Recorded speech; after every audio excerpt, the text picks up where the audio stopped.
자, 이제 그 48페이지 보시면 주택 이어가정과 주거분리, 여기서부터 강의를 진행하도록 하겠습니다. 자, 한번 생각해 봅시다. 우리 사실 여러분 중개업을 하게 되면 가장 비중이 높은 게 주택이에요. 주택 시장에 재미있는 그 메커니즘을 발견할 수가 있어요. 자, 그래서 분석을 할 때, 주택 시장 분석이 그 기준이 좀 쉽지가 않아요. 여러분 뭐 단독주택, 공동주택이 나온다든가, 지역별로 나온다든가, 여러 가지 분류 기준이 있을 겁니다. 그런데 어떤 걸 쓰냐면 이렇게 해요. 이렇게 둘로 나눠요. 고가주택 아니면 저가주택.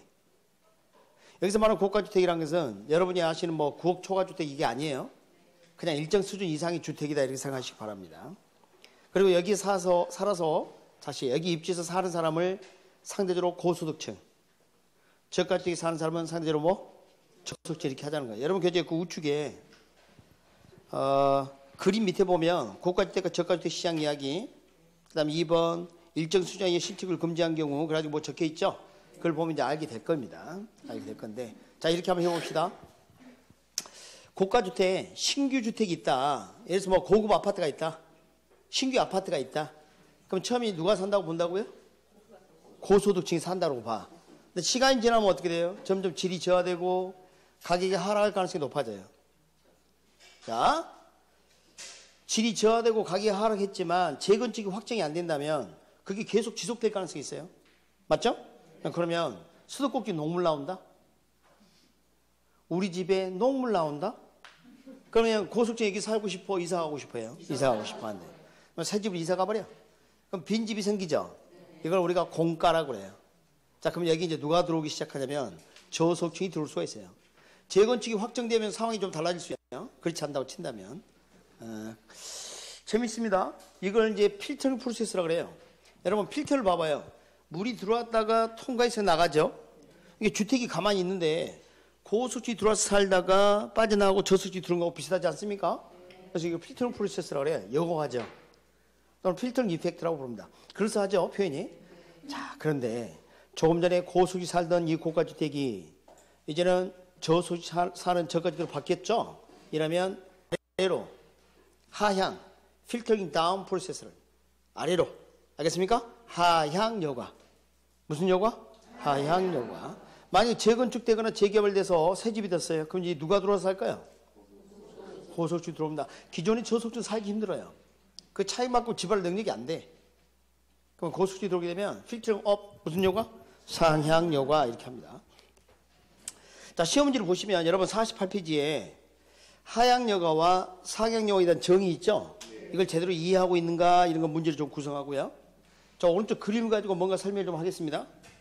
자, 그림 봐보면 이렇게 주택이 이렇게 있는데 점점 시간이 지나도 이렇게 노후화된다는 거예요. 이렇게 집이 좋아 보여요? 안 좋아 보이죠? 근데 지금 여기 아파트가 한 채 있어요. 이렇게. 근데 현재 시가, 여러분 수도권은 너무 가격이 비싸요. 그러니까 경기 이남 정도로 하겠습니다. 현재 시가가 한 예를 들어서 한 4억 정도 된다. 그런데 노후됐어. 개량 비용, 리모델 하는데 비용이 얼마 들어? 그랬더니 완전히 고치는데 4천만 원 든대요. 그러면 개량 후 시가는 얼마일까? 이렇게 한번 물어봤어. 그런다 하더라도 많이 받아봐야 4억 3천만 원이란 거예요. 열받아. 지금 팔면서 통장에서 돈 4천만 원 찾아서 리모델을 했는데 4억 4천만 원 넘어야 되는 것이 아니라 오히려 그보다 못하다는 거 아니에요? 그래서 왜 그러냐고 물어봤더니 똑똑한 공인중개사가 그럽니다. 잠깐 나와보세요. 니만 고치면 뭐합니까? 주변을 보세요. 주변을. 자, 우리 외부 효과 혹시 들어본 적 있어요? 자, 외부로부터 좋지 않은 영향을 받는 겁니다. 여기서 외부 불경제 또는 부예외 효과라 그럽니다. 이 주변 여건이 내 부동산을 움직일 수 없기 때문에 주변 여건이 가치에 많은 영향을 미쳐요. 여건이 어떻게 달라지냐면 주변 여건이. 아, 그렇구나. 그러면 어떻게 되는 거예요? 결국은 개량 후 가치 상승분과 개량 비용을 한번 따져보면 이렇게 되는 거죠? 가치 상승분은 3천만이고 개량 비용은 4천만이니까 다른 조건이 같다면 개량하겠습니까? 안 하겠죠. 안 한다면. 근데 만약 이런 지역이 될 수도 있고 뭐 다른 지역이 될 수도 있는데 만약에 재개발, 재건축 됐다. 요즘 아파트는 특징이 꼭 뭐 이런 거, 위에가 뭐 이런 게 있고 그래요. 그죠? 저기 저 경부선 따라서 이렇게 서울 올라가다 보면 뭐 동탄에 지나가면 밤에 있잖아요. 아파트 너무 현란해. 막 그냥 불빛 들어오고 막 이렇게 막 무슨 모텔도 아니고 뭐 하는 건가 모르겠어. 아주 화려하더라고, 화려해. 자, 그래서 지금 여기 딱 아파트. 이 아파트는 이 고속층 이렇게 이사갈 가능성이 있어요. 왜 그런가 봤더니 이게 재개발, 재건축 되면서 개량 후 가치 상승분이 개량 비용보다 재건축하는 그 비용보다 높다면 개량할 거 아닙니까? 그죠?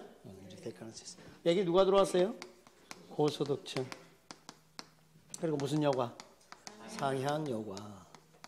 여기 누가 들어왔어요? 이게 공가가 생기게 되고요. 공가가 아주 중요한 구성 요소예요. 여기 저소득층이 이렇게 들어오게 되고요.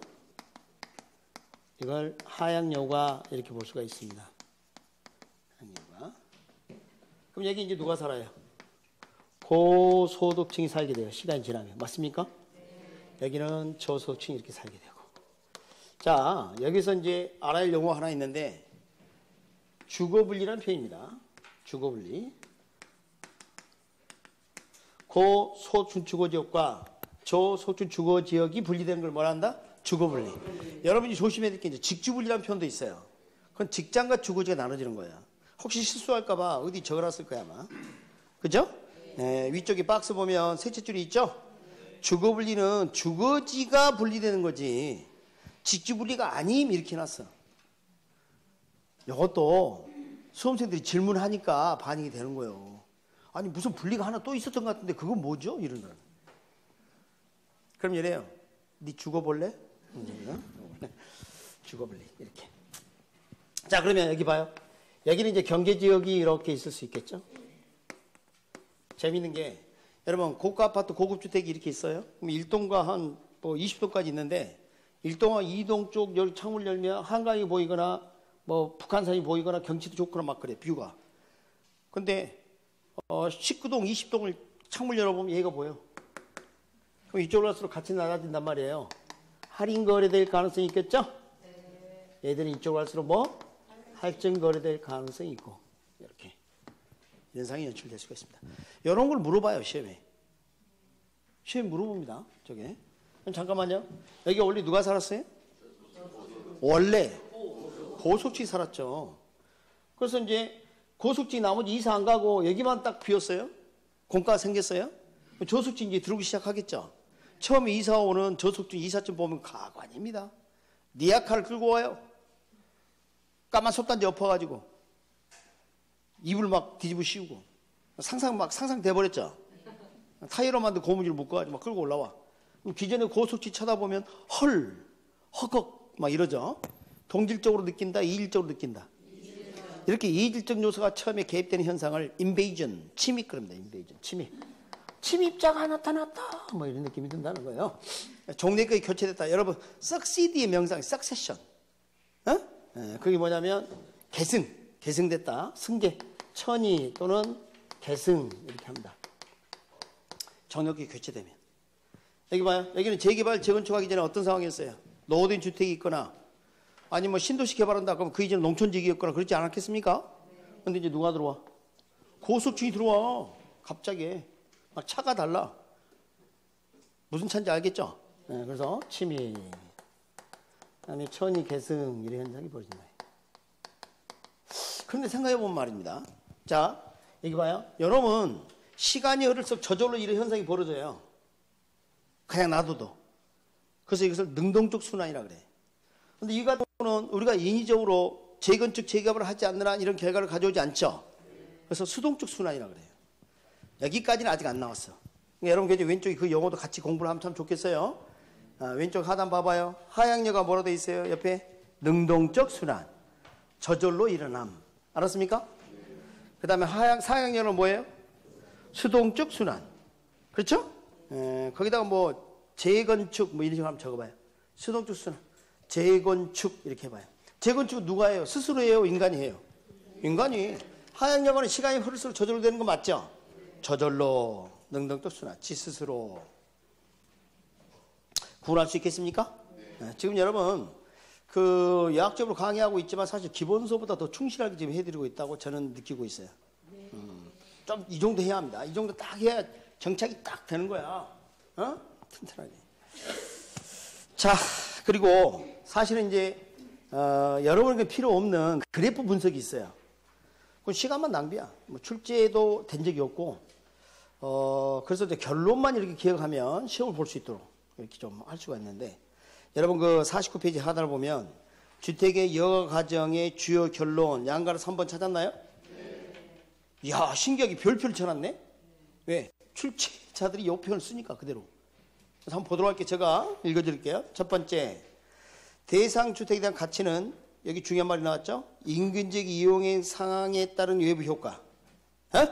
외부. 즉 외부 상황이 어떻게 되냐 이 말이에요. 변화를 가지게 되면 상, 하향여고 과정을 나타낸다 본다. 2, 3, 4번이 즐겨 쓰는 표현입니다. 공가, 중요한 구성 요소다. 3번, 4번 봐봐요.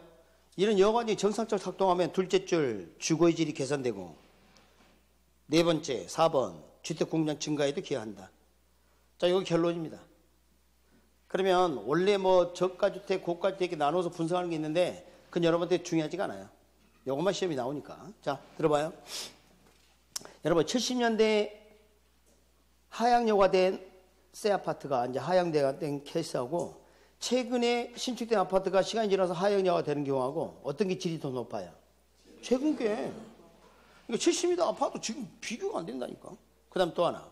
우리 재건축하게 되면 세대수가 늘든가요? 줄든가요? 늘어. 국가 전체를 봤을 때 신축보다 철가가 훨씬 비중이 적습니다. 그러니까 사실 전체 주택량은 늘어난다 이렇게 생각하시면 돼요. 알겠습니까? 사실은 이제 고가주택 비중보다는 저가주택 비중이 높아지면서 질도 높아집니다. 사실은 점차적으로. 그래서 그 결론은 꼭 기억을 해주시면 되겠습니다. 그 정도 하시면 되겠습니다. 이렇게 하시면 되겠고. 그 다음에 이제 부동산시장의 정보의 효율성입니다. 아까 제가 잠깐 말씀을 좀 드렸는데 이 시장은 정보가 부동산 가치에 영향을 미칠 수 있다는 겁니다. 어디가 개발된다는 그럼 값이 오르기 시작하고 그러죠. 그래서 야, 이걸 이제 분석을 해야 된단 말이죠. 부동산학자들이 원래 널리 경영 이론에서 사용했던 이론을 가져다 씁니다. 그래서 지금 여러분 배우신 이것은 원래 경제 경영 이론입니다.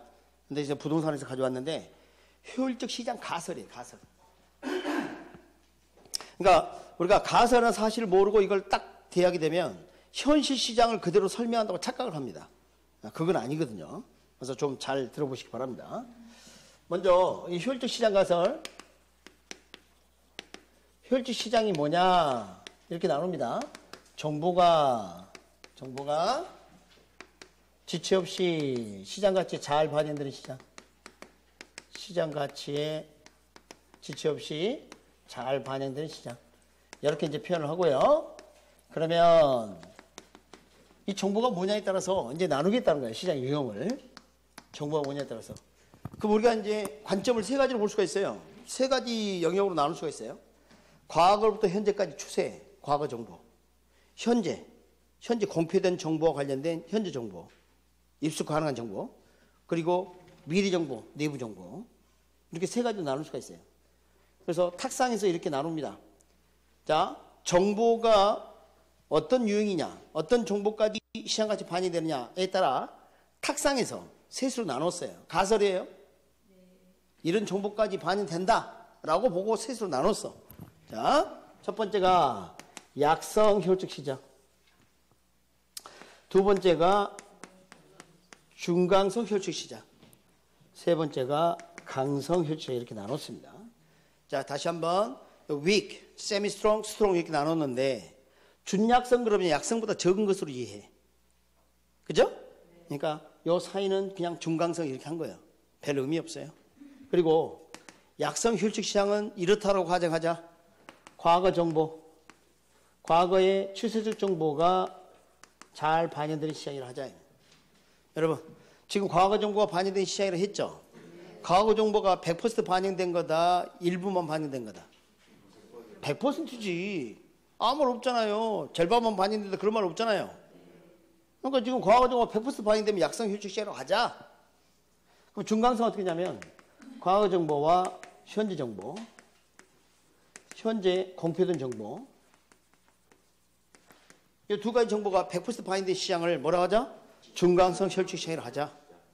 그럼 강성 효율적 시장은 어떻게 되냐면 과거와 현재 정보뿐만 아니라 자, 미래 정보, 요건 이제 공표되지 않은 거라든지 또는 내부 정보, 여기까지 반영된 시장을 뭐라고 하자? 강성 효율적 시장이라고 하자. 아까 우리 완전 경쟁 시장 기억나세요? 제가 뭐 기억이라고 했어요? 네 개 중에 하나는 기억이라고 하지 않았습니까? 네 글자? 완전 정보. 완전 정보. 야, 그러니까 신기하지 않습니까? 응? 제가 완전경 시장 그거 하나만 좀 기억해달라 그랬어. 그렇지 않았어요? 그러니까. 그래서 완전 경제 시장 생각해보면 모든 정보가 다 반영된다는 거죠. 이거 봐봐요. 강성 효율적 봤더니 야, 이거 모든 정보가 다 반영되니까 진정한 의미의 효율적 시장이라고 볼 수 있다. 그리고 완전 경쟁 시장이 가장 부합된 시장이다. 이렇게 이해할 수가 있어요. 우리 현 시장은 이거 아니지. 그럼 자 봐요. 그럼 우리 현실 시장을 탁상에서 셋으로 나눠놓고 굳이 분류를 한다면 셋 중에 어디까지 나타날 수 있을까요? 중강성까지 나타날 수 있다고 봅니다. 이러면 옳지 않아. 현실 시장은 중강성 효율적 시장이다. 그럼 옳지 않다니까? 그 선생님들도 실수합니다. 이거 안 돼요. 그러면 여러분 현실 시장이 중강성 효율적 시장이다. 그럼 어때요? 과거 정보와 현재 정보가 100% 반영돼야 한다니까? 현실이 그래요? 그건 아니지. 그러니까 우리가 미래 정보까지 반영이 안 되고 나타나면 최대치가 이 정도 되지 않을까 이렇게 보는 것이지. 현실 시장이 중강성 효율적 시장이다. 그럼 옳지 않다니까? 그래서 이런 표현을 써요. 그 효율성의 정도는 나라마다 다를 수 있다. 그래서 그런 표현을 쓰는 거야, 일부러. 그런 표현이 나오는 이유가 그것 때문이야. 자, 봐요. 자, 봐요. 과거, 현재 정보가 반영되는 거 봐요. 한국 주식시장과 미국 주식시장은 최대치가 중강성까지 나타날 수 있다 볼 수는 있어요. 그러나 그 효율성의 정도는 다르다니까? 미국하고 한국은 동일하다 볼 수는 없어요. 유사하지만. 안 그래요? 자, 그럼 다른 얘기로. 제가 지금 여러분에게 현재 학습 정보를 제공하고 있죠. 동일한 내용을 제공하고 있는데도 불구하고 그것을 이해하는 정도는 다르다니까? 이것도 이해를 못한다니까? 자, 그렇게 좀 해주시기 바랍니다. 그래서 나는 참 그런 게 좀 안타까워. 모의고사 같은 거 보면 막 그런 거 실수를 합니다. 정확하게 좀 해줘야 되는데. 그래서 여튼 강성은 중강성보다 큰 개념이에요. 탁상에서 나눈 거예요. 그래서 약성은 중강성에 포함된다 이렇게 볼 수 있겠죠. 여기까지 됩니까? 자, 그러면 이제 뭐를 좀 할 거냐면, 그럼 우리가 정보를 분석한다 했을 때 정보 분석은 인간이에요. 맞습니까? 네. 정보 분석 누가 인간이 하지. 그래서 분석을 둘로 나눠요. 기술적 분석, 테크니컬 어널리시스. 두 번째, 기본적 분석, 펀더멘털 어널리시스. 이렇게 둘로 나눠요. 그럼 이 기술적 분석은 과거 추세적 정보, 과거 추세적 정보까지 분석을 하게 되면 우리가 기술적 분석이라고 불러줘요. 근데 이 기본적 분석은 현실적으로 쉽지는 않아요. 우리가 목표로 하는 건 맞지만. 그래서 과거 정보와 현재 공표된 정보까지 분석을 하면 정말 좋겠죠. 그래서 이걸 기본적 분석이라고 해요.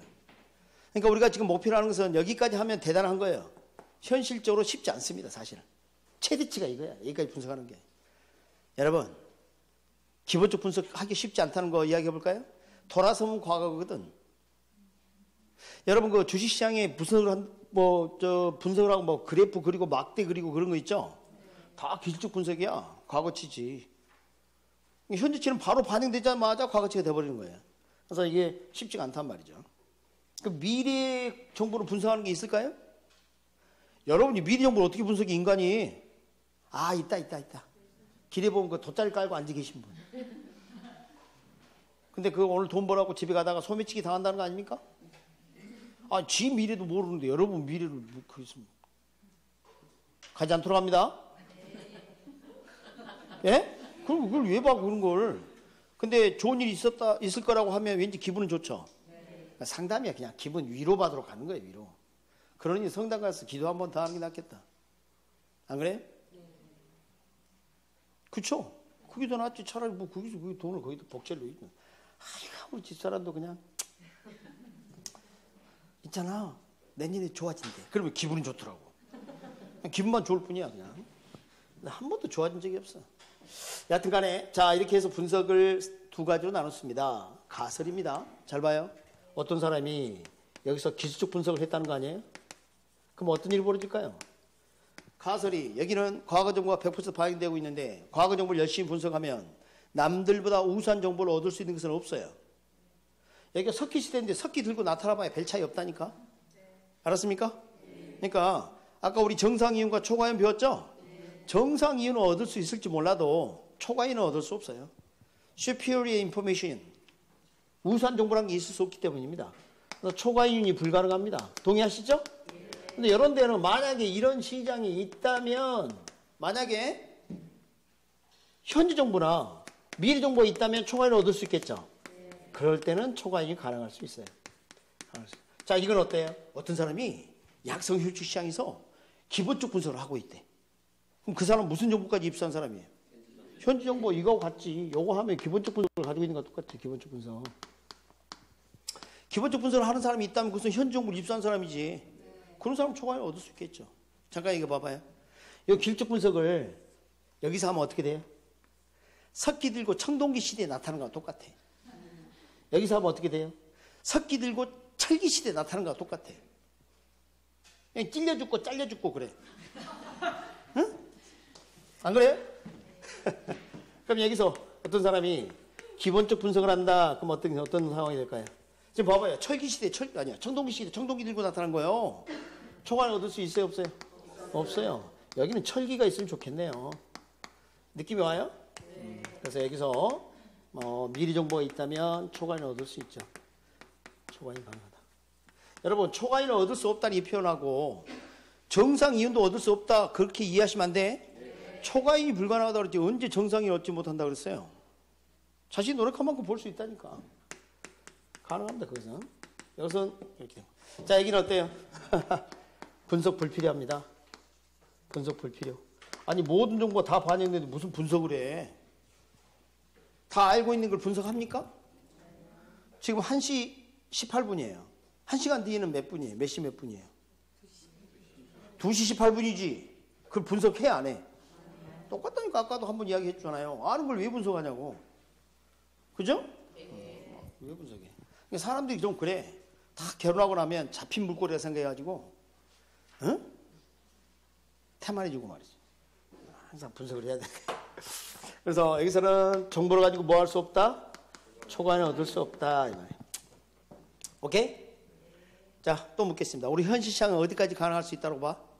중간선까지 최대치야 그게. 그걸 넘어서기 쉽지가 않아.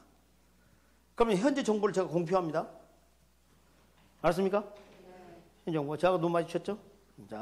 자, 어느 지역이 지금 토지를 그것을 1억에 사면 1억 5천에 대팔 수 있대. 곧 개발될 거니까. 양도 차익이 얼마예요? 5천만 원. 그럼 초과를 얻을 수가 있다고. 맞습니까? 그 정보를 제가 알고 있었어요. 근데 그 정보를 제가 이분에게 팔았어. 왜? 나는 1억이었거든. 근데 이분은 돈을 가지고 있어. 그래서 이분이 정보를 입수하면서 저한테 고맙다면서 돈을 좀 줬어요. 2천만 원. 양심 있게 생기지 않았습니까? 그래서 자기가 지금 초과에는 5천만 원 얻을 수 있지만 정보를 입수한 대가로 2천만 원을 지불했다면 그래도 이분은 초과에는 3천만 원 얻을 수 있는 거죠? 네. 이런 경우 제가 정보를 allocation, 할당을 할 때 이분에게만 했죠? 네. 그럼 뭐라 하냐면 할당 비효율적. 알았습니까? 할당 효율적이지 못하다 이렇게 해요. 그럼 이분은 초과에는 얻을 수가 있어요. 제가 할당을 이분에게만 했거든. 근데 만약에 모두에게 할당하면 어떤 일이 벌어질까요? 옆에 계신 분을 봐봐요. 더 양심적으로 생기지 않습니까? 3천만 원 주겠다는 거예요. 그래도 2천만 원 남으니까. 저 뒤에 계신 선생님은 저는 4천만 원 주겠습니다. 그래도 1천만 원 남다. 제일 뒤에 계신 분 뭐라 하냐면 4,999만 9,990원 주겠습니다. 그래도 10원 남잖아. 이런다. 아까 우리 이런 걸 배웠는데 경쟁은 무엇을 소멸시킨다? 그거야 그거.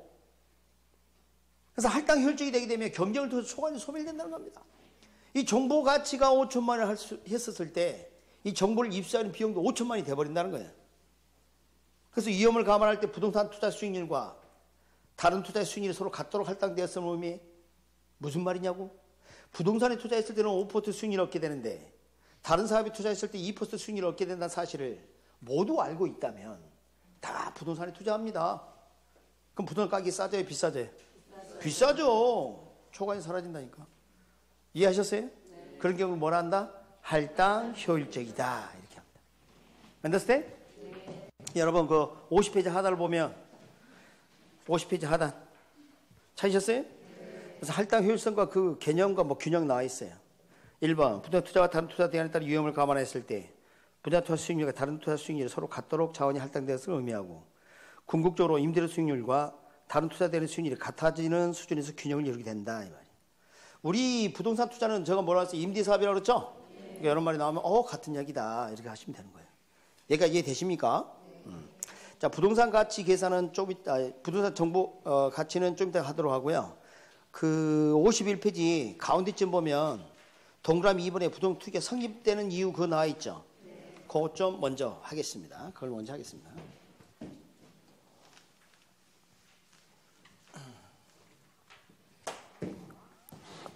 그 그림 보면서 자 완전 경쟁시장 우리가 아까 배웠죠, 그죠?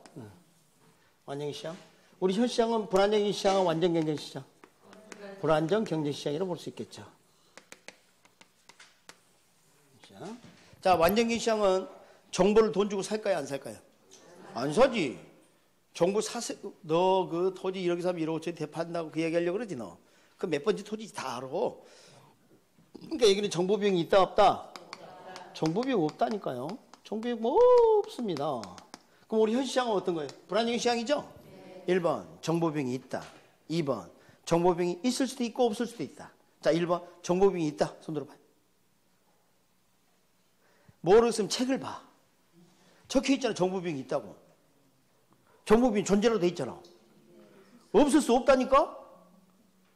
반드시 있다니까? 그럼 정보 비용 없는 경우 뭐예요? 이야기해봐요. 내가 정보 비용 안 드리고 정보 입수했다. 어떤 거예요? 누구 무슨 완전히 시장 지금 얘기하고 있는데 불안정 시장. 우리 현실 시장 이야기한다니까? 우리가 정보 대가를 치르지 않고 정보 입수한 케이스 뭐 있어요? 이야기해봐요.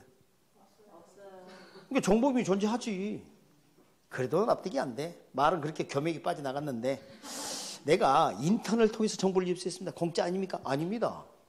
인터넷 사용료 내야 돼요. 안 그렇습니까? 네. 와이파이? 그럼 그 와이파이를 잡는 기계는 어디서 났는데? 공짜 아니죠? 네. 길 가다가 엿들었다고? 그 시간에 빨래하고 밥 해야지. 시간은 뭐다? 알면서 그래. 세상에 공짜 없어요. 경제학자들이 가장 즐겨 쓰는 표현이 공짜 점심은 없다야. 세상에 공짜는 없다야. 그 어떤 것도 공짜는 없어. 여러분이 너무 비용이 적어서 공짜라고 생각하는 것뿐이야. 그냥 착각이야, 착각. 세상 공짜 없다? 네. 자, 봐요. 여러분이 지금 강의를 들으시면서 수강료를 내시지 않았습니까? 네. 왜 대답을 안 해? 안 내시면 손 들어봐. 자, 내셨는데 사실은 그것보다 대가를 치르는 게 또 있는데 시간 비용입니다. 시간 비용이 여러분 계산한 그 수강료보다 더 비쌀 수 있어요. 그러니까 그 시간을 잘 봐요. 저를 봐요. 누구하고 보냈느냐가 중요하다. 알았습니까? 그게 더 중요한 겁니다. 수강료 뭐 얼마 그게 중요한 게 아니고. 세상에 공짜 없다. 그래서 얘기가 뭐예요? 정보 비용 존재. 오케이? 정보 비용이 존재한다. 이제 동의를 하셨고. 그러니까 비용이 너무 적어서 없다고 착각하는 것뿐입니다. 근데 완전 경제시장은 누구에게 정보가 할당되고 안 되고 그런 거 없어요. 완전 정보니까 항상 할당 효율적이에요. 오케이? 항상 할당 효율적입니다. 근데 우리 현 시장은 두 가지가 될 수 있어요. 아까 본 바와 같이. 할당 효율적일 수도 있고 할당 비효율적일 수도 있고 이렇게 두 가지를 다 이해할 수가 있어요. 그러면 완전 경제시장은 정보가치 정보비용 자체가 없어요. 근데 불안정 시장 정보가치와 정보비용이 있는데 여기는 초과이익이 사라지게 되는데요. 그 이유가 뭐냐면 정보가치와 정보비용이 같아져 버리기 때문이에요. 그래서 초과이익이 사라지는 겁니다. 그럼 우리 현 시장에서 이 비효율적 아까 이때는 초과이익이 가능할 수 있다는 거 아니에요? 네. 초과이익이 가능한 이유는 정보가치와 정보비용이 다를 수 있기 때문입니다. 자, 이런 표현은 잘못된 거예요. 정보가치가 정보비용이 크다라고 이렇게 하면 안 돼요. 클 수도 있고 작을 수도 있어요. 아까 우리 초과인도 있을 수 있고 손실도 있다고 말씀드렸죠. 그래. 근데 시간이 흐르고 경쟁이 일어나게 되면 초과인도 없고 손실도 없어지는 거예요. 무조건 이렇게 되는 건 아닙니다. 할당 효율적이 제대로 안 되면 정보 비용이 이제 정보가 5천만 원인데 6천만 원 주고 사는 사람도 있다니까. 할당 효율적이 안 되면 바보처럼 그런 경험 없어요? 그러니까 효율이 이렇다며 잘못하면. 그래서 무조건 부동호는 아니고요. 그렇죠? 이퀄이 아니어서 문제를 이렇게 내게 보셔야. 그래야 초과인이 가능하지. 항상 초과인이다 이렇게 말할 수는 없잖아요. 이해하셨나요? 자, 그럼 이걸 보고 이제 대답해요. 시험은 이렇게 나옵니다. 정보 할당 효율적 시장은 완전 경쟁 시장의 경우에만 가능하다. X입니다. 불안정의 시장도 될 수 있어요.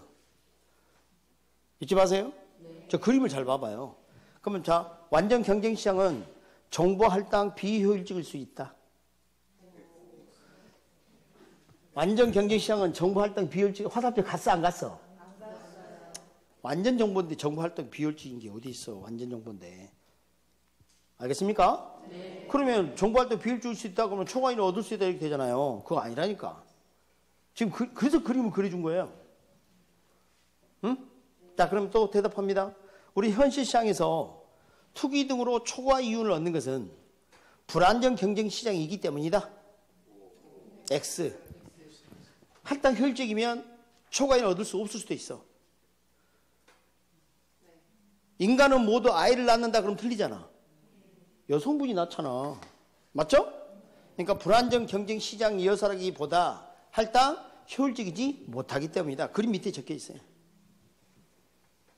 반복해서 읽어야 되겠죠?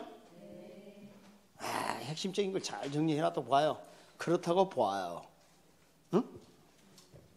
자, 이제는 뭘 좀 할 거냐면 정보 가치를 계산한 것을 배워보도록 하겠습니다. 정보 가치를 배우려고 하면 화폐 시간 가치가 필요해요. 그래서 51페이지 상단에다가 뭐라 적냐면 페이지 104 적습니다.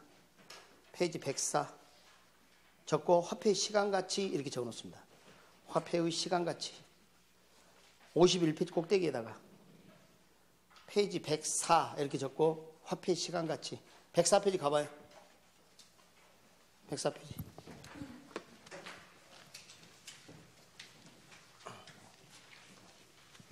여러분 그 책에 밑줄 긋을 때 저를 봐요.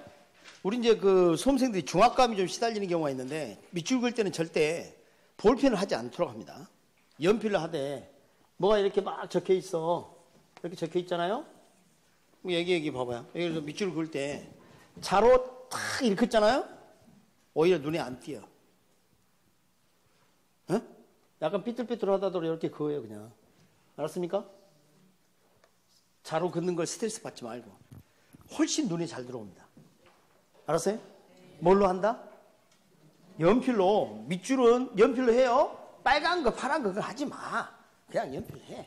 이거 완전이면 완전경이 그러면 강좌하고 싶다고 연필을 동그라미 하나 쳐요. 불안정이 이렇게 하나. 이런 게 훨씬 눈에 잘 들어와. 한번 해봐. 시험 해봐라니까. 에? 알겠어요? 그리고 마음에 안 들면 지워서 또 다시 하면 되잖아. 우리가 살아가는 것처럼 연필을 쓰니까. 응? 자, 그렇게 하세요. 네, 그래서 이제 우리 수험생들이 자를 가지고 다니면서 그게 스트레스야. 또 자가 막 그냥 빳빳해가지고 안 돼, 이게. 막, 그래가지고 뭐 고무 재질로 된 거 사고 막 플라스틱 갖다 쓰고 막 그런. 그거 나중에 그거 보면 별로 안 보여요, 잘. 그렇다 보면 또 다 그렇게 된다? 그럼 전체 안 그은 거하고 똑같아, 그때는. 그러니까 연필로 뭘로 한다? 연필로. 그리고 시험장에도 꼭 샤프펜을 가져가야 합니다. 그 다음에 그 마킹할 때 그 연습하는 거 가르쳐 드릴 거예요. 그러니까 이렇게 그어요, 그냥. 이게 훨씬 눈에 잘 들어와요. 자로 쫙 긋잖아? 그럼 인쇄의 일부분으로 생각해. 그래갖고 별로 안 와, 이게. 그렇게 하지 마요. 그냥 딱 이렇게. 알았어요? 그리고 중요한 거 말이야. 단어 딱 이렇게. 어? 선이 약이 그런 걸 또. 선. 응? 이렇게. 딱 이렇게 했다가 마음에 안 들면 지우면 되잖아. 네. 응? 지금 저 표현이 뭐예요? 잔소리 그만해. 응? 알았어. 자, 104페이지 폈어요? 자, 104페이지 펴보시면 화폐 시가가치가 이렇게 있지 않습니까? 자, 이거 배워야 돼, 배워. 그래서 어차피 우리가 투자로서 배워야 될 건데요. 잘 봅니다. 100만 원이 있어요. 근데 이 100만 원 은행에다 넣어놨어요. 근데 이자율이 연 10%란 거예요. 그럼 여러분, 100만 원을 은행에다 넣어놓고 1년 뒤에 돈을 찾게 되면 원금 100만 원 말고 이자 10만 원만큼 더 받겠네요. 그럼 이걸 이제 계산하는 방법은 여기에다가 곱하기 1.1. 여기서 이 1은 원금 100만 원 계산을 역할해. 여러분 100에다가 1 곱하면 100 나오죠? 그러니까 그 100만 원 계산을 역할해. 그 다음에 0.1은 요 10만 원 계산을 역할해. 그러니까 1.1을 탁 곱하면 원금과 이자가 같이 합산돼서 계산이 되게 됩니다. 논리 이해했습니까? 그래서 지금 여기 현재 가치라면 여기 1년 뒤 미래 가치. 근데 이걸 찾지 않고 그대로 두면 어떻게 돼요? 121만 원이 돼요. 이자가 또 이자를 낳는다고. 그럼 이걸 계산하는 방법은 곱하기 1.1을 곱하면 돼요. 그럼 앞에 있는 이 1은 원금 110만 원을 계산을 역할하고 뒤에 0.1은 이자 11만 원을 계산을 역할합니다. 자, 한번 계산된 이자가 원금에 포함돼서 그게 다시 이자를 낳는 스타일을 복리계산이라고 그래요. 이자가 이자를 낳는 것까지 계산하는 걸 뭐라 한다고요? 복리계산. 우리는 별말이 없는 한 복리계산을 원칙으로 합니다. 그럼 이것은 2년 뒤에 미래가치입니다. 근데 이걸 1년 전으로 바꾸려면 어떻게 돼? 곱했던 걸 나눠주면 된다는 거 아니에요? 이걸 이렇게 바꾸는 거냐? 또 나눠주면 되는 거죠. 맞습니까? 이걸 바로 이렇게 바꿔줄 수 있나요? 그렇죠. 1.1을 2번 곱해주면 되는 거 아니에요? 3년 뒤는 3승, 10년 뒤는 10승 이렇게 하면 되는 거죠. 이걸 이렇게 바꾸려면 어떻게 해야 돼? 현재 가치로 바꾸려면. 이렇게 적어. 자, 그래서 이렇게 볼 수가 있어요. 이자리 10%라면 2년 뒤 121만 원은 현재 가치로 100만 원이다. 이렇게 말할 수가 있어요. 자, 동일한 이자율이지만 곱해주는 0.1은 할증률이라고 부른다면 나눠주는 0.1은 할인율 또는 환원율이라는 표현을 씁니다. 두 표현 다 알아야 합니다. 현재 가치로 계산할 때 쓰는 것은 할인율 또는 환원율이라는 표현을 쓴다는 겁니다. 꼭 알아두세요. 지금 여러분은 미래 가치를 현재 가치로 바꾸는 법을 방금 배우셨어요. 다시 앞으로 갑니다. 다시 페이지 51페이지로 옵니다. 자, 51페이지 한번 읽어볼게요. 51페이지 꼭대기 보니까 부동산 가치와 정보 가치 이렇게 돼 있죠. 자, 합리적인 투자자가 최대한 지불할 수 있는 정보 현재 가치는 얼마인가 이렇게 물어본단 말이에요. 자, 첫째, 복합 쇼핑몰 개발 예정지 인근에 1단의 토지, 이 토지가 있어요. 그런데 2년 후 도심에 복합 쇼핑몰이 개발될 가능성이 50% 알려져 있다. 여러분, 개발될 가능성이 50%면 개발되지 않을 가능성은 50%겠죠. 시험 지문에 여기 지금 5번 나왔어요. 이런 스타일이. 근데 지금 다 1년짜리를 하다가 2년짜리 처음 나왔어요. 앞으로 2년짜리 또 대세가 될 가능성이 있어요. 아니면 뭐 3년짜리 내볼 수도 있겠죠. 신경 쓸 필요 없어요. 자, 여기 들어봐요. 지금 개발될 가능성을 만약에 60% 주어졌다면 개발되지 않을 가능성이 몇 %예요? 40%. 확률의 합은 1, 100%예요. 항상. 오케이? 네, 그걸 절대 잊지 마세요. 그 다음에 세 번째 줄. 2년 후 도심의 복합 쇼핑몰이 개발되면 이 토지의 가격은 약 4억 8,400만 원. 개발되지 않으면 2억 4,200만 원 예상되고요. 투자자 요구순위 할인율은 몇 %? 10%. 10%. 요구순위를 주어지면 그걸 할인율로 써라 이런 말이에요. 그래서 요구순위라면 투자로서도 배울 겁니다. 네, 투자로 배울 겁니다. 요구순위를 할인율로 써라 그 말이에요. 그럼 우리가 이제 정보가치를 계산할 때는 이렇게 합니다. 정보가치가 얼마나 될까 계산할 때는 정보가치는 확실성화의 현재가치에서 불확실성화의 현재가치를 차감해서 계산합니다. 확실한 상황하고 불확실한 상황 둘로 나눠. 여러분 이거 뭐 이성을 사귀거나 친구를 사귈 때 확실한 사람이 좋아요? 불확실한 사람이 좋아요? 그러니까 똑같아. 확실한 사람이 현재가치가 더 크지. 큰 것에서 작은 걸 빼서 그 차이를 정보가치라고 계산할 수가 있습니다. 먼저 불확실한 상황을 먼저 하겠습니다. 불확실한 상황은 현재가치. 잘 봐요. 개발되면 얼마라고요? 4억 8,400만 원. 맞습니까? 4억 8,400만 원. 개발 안 되면 2억 4,200만 원. 2억 4,200만 원. 그런데 지금 이 미래 2년 뒤에 이럴 수도 있고 이럴 수도 있다는 거 아니에요? 그러니까 확률로 가중평균 하는 거예요. 그러니까 이게 50%. 50%로 하고 계산할 땐 0.5로 한다. 전에 제가 탄력성 하면서 다 가르쳐 줬어요. 0.5라고 적고 50%로 있고 50% 했을 때는 계산할 때는 몇을 곱해? 0.5. 여기도 마찬가지 0.5 이렇게 해주는 거예요. 이걸 가중평균한다 그래요. 그런데 이것은 2년 뒤의 금액이죠? 우리 지금 이 토지를 지금 당장 현재 거래하고 싶어. 현재 가치가 궁금해. 불확실하다면 이거 얼마에 사고 팔까 이걸 계산하고 싶다고. 근데 이게 지금 뭐예요? 2년 뒤의 금액이죠? 그러면 현재 금액으로 계산하기 위해서 어떻게 돼요? 1.1의 제곱 이렇게 하면 되는 거죠. 답이 얼마예요? 보고 해요 그냥. 3만인가요? 3만 원. 여러분 10,000,000원이 1억이에요. 요즘 만만한 게 1억이거든요. 1억도 없는 사람이 1억을 만만하게 생각한다니까. 그래서 3억. 근데 확실한 상황 한번 볼까요 이제? 확실한 상황의 현재 가치. 4억 8,400만원이 될 게 확실합니다. 다시 말하면 2억 4,200만원이 될 가능성은 없다는 거 아니에요? 그럼 여기는 0%, 0.0, 여기는 1.0, 100%. 사실 이것만 있어도 되는 거죠? 근데 여기 2년 뒤 금액이죠? 그래서 현재 가치로 계산해야 되겠죠. 그럼 얼마 나온가요? 40,000,000원, 4억 원이 되겠죠. 자, 이런 이야기입니다.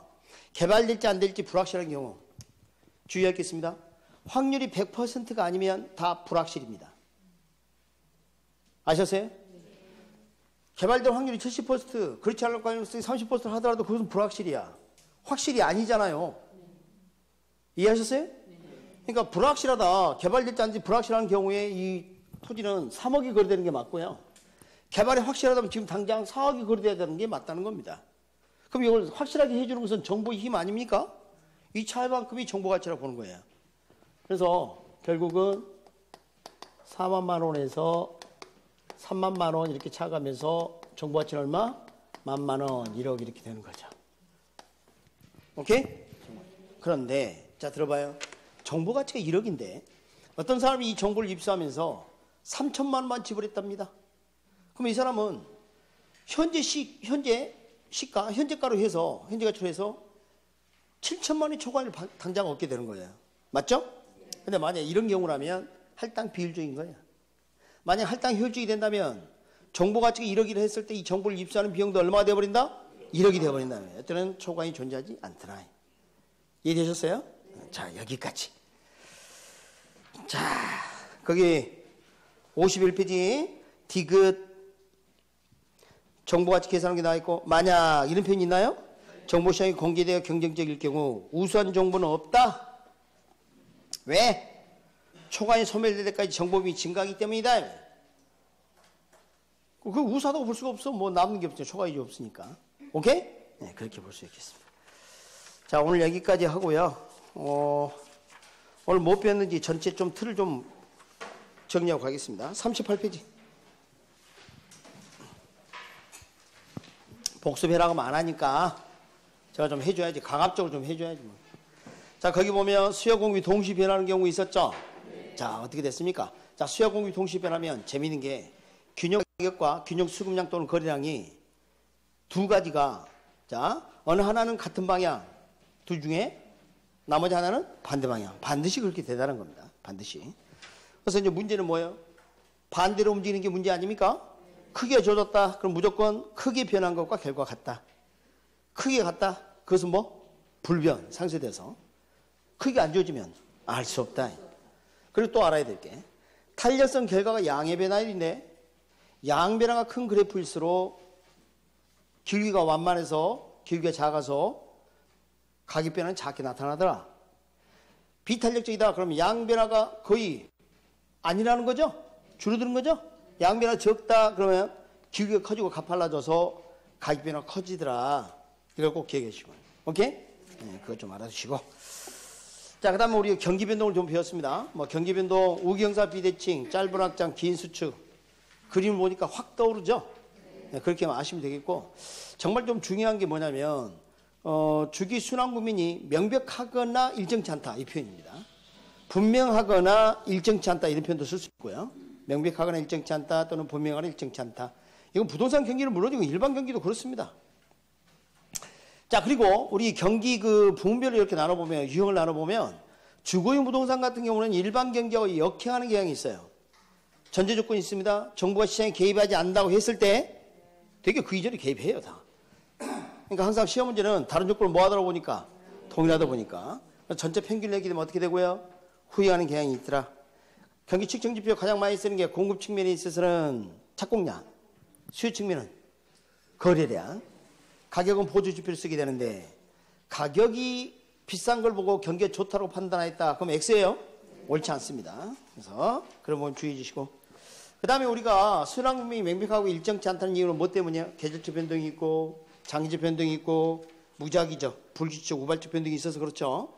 자, 이거 순환 국면별 특징, 회복 상향, 도도한 거냐? 무슨 시장? 매도자 시장. 가격이 오르고 있어요. 사는 사람 매수자가 많아요? 매도자가 많아요? 매수자가. 누가 거래를 앞당기게 한다? 매수자. 중개사무소 누굴 중시하고? 매도자 중시화. 자, 가격이 오르고 있어요. 새로운 거래를 하려고 그래요. 과거의 사례 가격은 낮은 가격이에요. 그죠? 그러니까 이보다 떨어져서는 안 되지. 새로운 거래는 과거의 사례 가격보다 더 낮아서는 안 된다는 거예요. 그래서 과거의 사례 가격은 새로운 거래에 비해서 낮은 가격이죠? 기준 가격이 되거나 하한선. 자, 후퇴 하향 고개 숙인 그녀 수구리 무슨 시장? 매수자 시장. 가격이 하락하고 있죠? 매도자가 많다, 매수자가 많다? 매도자가 많다. 그럼 매도자가 중개사무소 많이 오는 거예요. 누가 거래를 앞당기래? 매도자가. 그럼 여러분은 누굴 중시해야 돼? 매수자를 중시해야 돼, 매수자. 매수자를 설득이 안 나요. 그렇지 않으면 거래가 안 돼. 그리고 가격이 하락하고 있기 때문에 과거의 사례 가격은 새로운 거래 입장에 보면 높은 가격. 맞습니까? 그래서 과거의 사례 가격은 새로운 거래의 기준 가격이 되거나 가격 상한선이 되더라. 안정시장 국면은 부동산에만 존재한다. 자, 거미지 비론. 어떨 때 수렴형이든가요? 공기수가 크다. 공기수 기울기가 크거나 가파르거나 수익 가탈성이 더 큰 경우에 수렴형. 오케이? 그 하나를 좀 기억해 주시기 바랍니다. 공급자는 바보처럼 무슨 기대를 하고 있어? 정태적 기대. 여기 이론은 무슨 이론인데? 동태 이론인데. 이 이론은 동태 이론이고요. 공급자는 정태적 기대. 헷갈리면 안 돼. 무조건 동태 왜 했다가 정태 그러면 틀려. 뭐 그러면 안 돼. 그래서 공급자는 정태적 기대. 그 다음에 우리 검지 모형은 주거용보다는 상업용, 공업용이 더 잘 나타나더라. 그 이유는 상대적으로 비탄력적이어서 가격 변동이 크기 때문입니다. 자, 여러분, 우리 47페이지 한번 가보도록 합니다. 우리 부동산 시장은 소수의 매도자, 매수자 존재한다는 거 잊지 마시고, 그 다음에 특징이 또 하나 있는데 거래의 비공개성. 거래의 비공개성은 거래 내용이 전혀 공개되지 않는다 뜻이 아니다. 오케이? 대대도 잘 안 된다. 정보 유통의 불안전성을 말한다. 그러면 우리 부동산시장의 기능 중에서 정보 제공 기능이 있는데 부동산 시장도 마찬가지 정보 제공을 하지만 그게 잘 안 된다가 특성이에요. 오케이? 그리고 시장의 중요한 기능 중에 하나가 자원 배분 기능입니다, 사실. 가장 중요해요. 여러분 뭐 물건을 구하고 싶어 그러면 어떻게 무조건 시장에 가야 돼요. 그 자원을 사야 하니까. 그리고 이제 우리 로스의 가격 창조 기능. 매도인은 대가를 받아야 할 입장인데 받아야 할 최소한 가격이 점점 낮아지고 매수인은 지불할 입장인데 지불할 최대 가격이 점점 높아지는 경향이 있고 둘이 일치하게 되면 시장 가치에 가까워지더라. 그 다음에 이거 가죠. 고소득 살던 이 주택에 질이 저하되고 가격이 하락하면서 저소득이 들어왔어요. 무슨 요가? 하향요가. 고소득 주거지역과 저소득 주거지역 분리되는 현상을 주거분리. 고가주택이 저가주택에 인접해 있다. 경계지역 가까이. 그럼 뭐예요? 할인거래. 저가주택에 고가주택 경계지역이 인접해 있다. 할증거래. 그리고 공가가 중요한 구성요소이며 이런 여러 가지 정상적으로 작동하게 되면 주거의 질은 개선되고 주택량도 증가한다. 좋은 것만 나타난다. 이렇게 보시면 되겠어요. 자, 우리가 탁상에서 약성, 중강성, 강성으로 나누지 않았습니까? 그래서 우리 현 시장을 굳이 분류를 한다면 중강성까지 나타날 수 있다고 봅니다. 최대치가. 바로 중간성 혈주시장으로 보기 좀 본다. 그래서 자, 약성 혈주시장 다 이거 가설이에요, 가설. 약성 혈주시장은 기술적 분석을 해봐야 초과인을 얻을 수가 없어. 그러니까 현재나 미래 정보가 있거나 기본적 분석을 해야 한다. 자, 중간성 혈주시장은 현 정보에 반영되고 있기 때문에 미래 정보가 있어야 한다. 오케이? 네. 그리고 강성 효율 시장, 진정한 의미 효율적 시장. 완전 경쟁 시장이 가장 부합되는 시장. 맞습니까? 자, 우리 현실 시장은 현지 정보에 반영되고 있긴 있는데 정보를 공표할 때 할당을 어떻게 따라서 차이가 있을 수 있어요. 할당 효율적이지 못하면 정보 가치와 정보 비용이 달라서 초과이익이 가능할 수가 있죠. 할당 효율적이 되게 되면 정보 가치, 정보 비용이 같아져서 초과이익은 불가능하더라. 이해하시겠어요? 우리 현실 시장은 정보 비용이 존재한다, 정보 비용이 존재하지 않는다. 존재한다. 존재하는데 너무 비용이 적어서 없다고 착각하는 거죠. 그런 부분. 정보 가치는 어떻게 계산하고요? 확실한 쌍의 현재 가치에서 불확실한 현재 가치를 차감해서 계산한다. 자, 오늘 여기까지입니다. 수고하셨습니다.